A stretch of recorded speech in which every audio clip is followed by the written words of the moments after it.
Hello बच्चों, आज मैं कक्षा 9 के गणित में आपको अध्याय 3 पढ़ाने जा रही हूँ। ये अध्याय है तो बहुत इजी।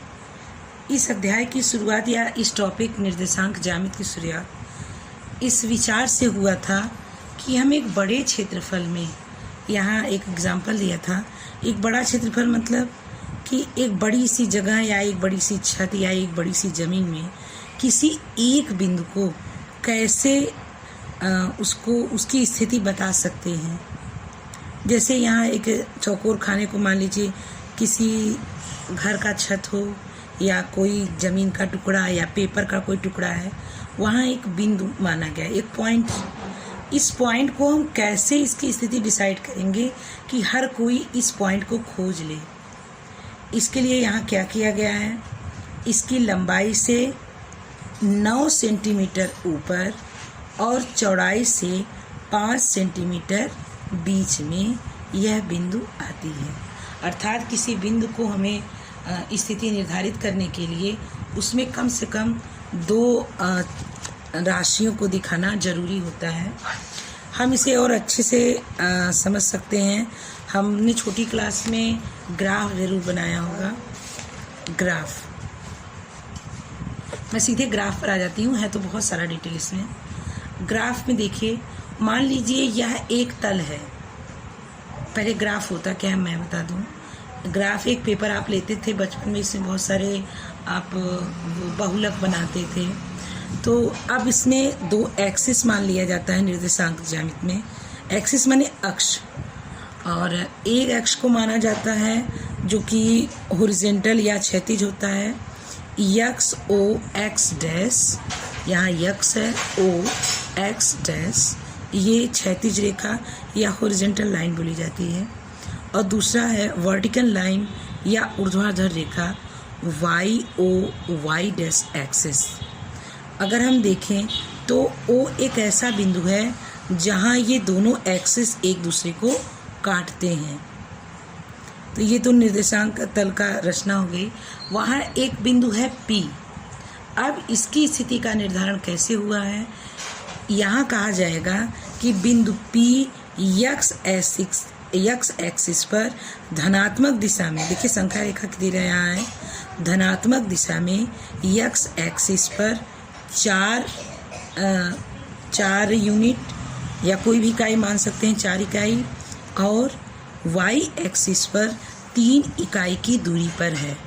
अब इन दोनों से एक रेखाएं खींची जाएंगी, 3 इकाई से एक लाइन और एक लाइन 4 इकाई से। ये दोनों जहाँ कट करती हैं या मिलती हैं वही बिंदु P मान लिया जाता है। हम ऐसे ही इसकी गणना करते हैं तो इस P का मान होगा 3-4-3, मतलब इसकी दूरी यक्स एक्सिस पर 4 और वाई एक्सिस पर 3 होगी।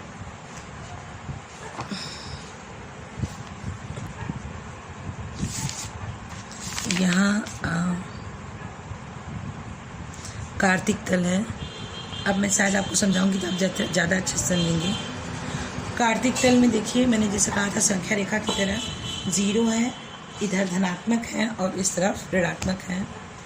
इनके बीच की दूरी को, जैसा कि संख्या रेखा में आपने कक्षा 8-7 में पढ़ा है कि एक अंक की दूरी होती है, एक एकक दूरी, मतलब जो 0 से 1 की दूरी है वही दूरी 1 से 2 की है। 1 में 1 जुड़ गया तो ये हो गया 2, 2 में फिर 1 के बराबर मात्रक जुड़ा तो 3। तो ये दूरी 2 अंकों के बीच में 1 होती है, चाहे वो 1 सेंटीमीटर हो, 1 मीटर हो, 1 इंच हो, 1 माइक्रोन हो या कुछ और हो।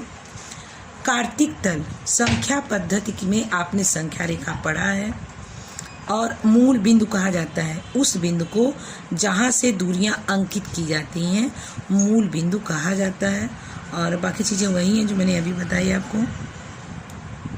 दकार्ते ने एक तल पर एक दूसरे पर लंब 2 रेखाओं को खींचने और इन रेखाओं के तल पर बिंदुओं का स्थान निर्धारित करने का विचार किया। लंब रेखाएं, या जिसको मैंने अभी आपसे कहा था कि वर्टिकल लाइन, जो वाई ओ वाई एक्सिस होता है, लंब रेखाएं एक तल में स्थित एक बिंदु का स्थान निर्धारण करने के लिए 2 रेखाएं लेते हैं, एक क्षैतिज या हॉरिजॉन्टल जैसे एक्स ओ एक्स डैश, और दूसरी ऊर्ध्वाधर या vertical Y O Y dash जैसे। यहाँ कुछ फिगर भी दिए गए हैं। ये दो रेखाओं के आपस के चित्र हैं। ये चित्र ही यहाँ ज़्यादातर प्रयोग किया जाता है। वास्तव में ये रेखाएं इस प्रकार की जाती हैं। दो संख्या रेखाएं लीजिए, यक्स डैश यक्स और Y dash Y. X dash X को क्षैतिज, वाई डैश वाई को ऊर्ध्वाधर रेखा कहते हैं। दोनों रेखाओं का संयोजन इस प्रकार कीजिए कि दोनों रेखाएं एक दूसरे को मूल बिंदु O पर काटती हों। यक्स डैश यक्स को यक्स एक्सिस या यक्स अक्ष और वाई डैश वाई को वाई एक्सिस या वाई अक्ष कहते हैं। ये जहाँ काटती हैं उसे मूल बिंदु या ओरिजिन पॉइंट कहते हैं, जो कि यहाँ है O। ओ यक्स और वो वाई की दिशा, ये चीज़ मैंने नहीं बताया था आपको। यहाँ देखिए, ये पॉजिटिव है, ये निगेटिव, इसी तरह ऊपर वाला पॉजिटिव, जीरो के बाद नीचे निगेटिव। तो यहाँ ओ एक्स और ओ वाई धनात्मक मान के होंगे, और जब भी कोई ऋणात्मक मान आएगा तो वो ओ एक्स डैश और वो वाई डैश पर होंगे। दोनों अक्ष तल को 4 भागों में विभाजित करते हैं। 4 भाग, 1 2 3 4। इसे प्रथम चतुर्थांश, इसे तृतीय, या यहाँ है वामावर्त। पहले वामावर्त मैं बता दूँ। वामावर्त माने होता है बाएं हाथ की तरफ ऐसे घूमना, और इसे भी कहते हैं anti clock wise. Anti clock मतलब आपने साइंस में पढ़ा होगा, क्लॉक हमेशा ऐसे चलता है, सुई उसकी ऐसे घूमती है, इसे कहते हैं, मैं बुक पर लिख रही हूँ, क्लॉक वाइज आप मत लिखिएगा। और जो ऐसे चलता है, ऐसे ऐसे घूमता है, उसे कहेंगे एंटी क्लॉक वाइज, या घड़ी की दिशा में या घड़ी की विपरीत दिशा में, या इसे वामावर्त और इसे दाहिनावर्त भी कहते हैं। तो एंटी क्लॉकवाइज में इसे कहेंगे फर्स्ट क्वाड्रेंट्स या प्रथम चतुर्थांश। ये होगा आपका द्वितीय चतुर्थांश, ये होगा तृतीय चतुर्थांश, और ये होगा चतुर्थ चतुर्थांश। जिस तरह ये लिखा गया है, देखिए उल्टी दिशा में घुमा है ऐसे, और ये हो गया एंटी क्लॉक वाइज। आइए हम देखते हैं ये कितना महत्वपूर्ण है। तो मैंने ये पहले ही समझाया, क्योंकि ये समझना आपके लिए ज़्यादा आसान था, आपने इसको किया हुआ है। वाई अक्ष से बिंदु P की लंबिक दूरी यक्ष अक्ष की धनात्मक दिशा में मापा गया है, जो कि है PN बराबर OM। PN बराबर OM। 4 यक्ष अक्ष से P की लंबिक दूरी, जो कि धनात्मक दिशा में PM बराबर ON। PN बराबर OM, जो कि 3 है। इन दूरियों की सहायता से हम बिंदुओं का निर्धारण करने में कोई भ्रम न रह जाए, इसलिए निम्नलिखित बातें होती हैं। पहला, एक बिंदु का यक्ष निर्देशांक या एक्स कोऑर्डिनेट वाई अक्ष से इस बिंदु की लंबिक दूरी है। यक्ष अक्ष का क्या कोऑर्डिनेट होगा? ये वाई अक्ष पर लंबिक दूरी होगी, ये यहाँ से यहाँ तक, और जो कि यक्ष अक्ष की धनात्मक दिशा में धनात्मक और यक्ष अक्ष की ऋणात्मक दिशा में ऋणात्मक होगा। OM ही इसकी लंबिक दूरी होगी। अब बिंदु P के लिए यह +4 होगा। देखिए प्लस दिशा में है, तो x का निर्देशांक होगा +4, मतलब x एक्सिस पर प्लस वाली दिशा पर ये 4 यूनिट गिना जाएगा या लिखा जाएगा। यक्ष एक्स की ऋणात्मक दिशा में ऋणात्मक होगा, अगर -4 होगा तो हम इस तरफ गिनेंगे।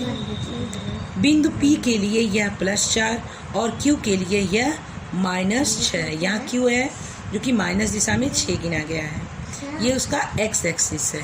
तो y एक्सिस क्या होगा? जो y पर दूरी गिनी जाएगी। y पर देखिए 3 यूनिट है, y एक्सिस P का मान 3, और क्यू के लिए वाई एक्सिस पर मान है -2।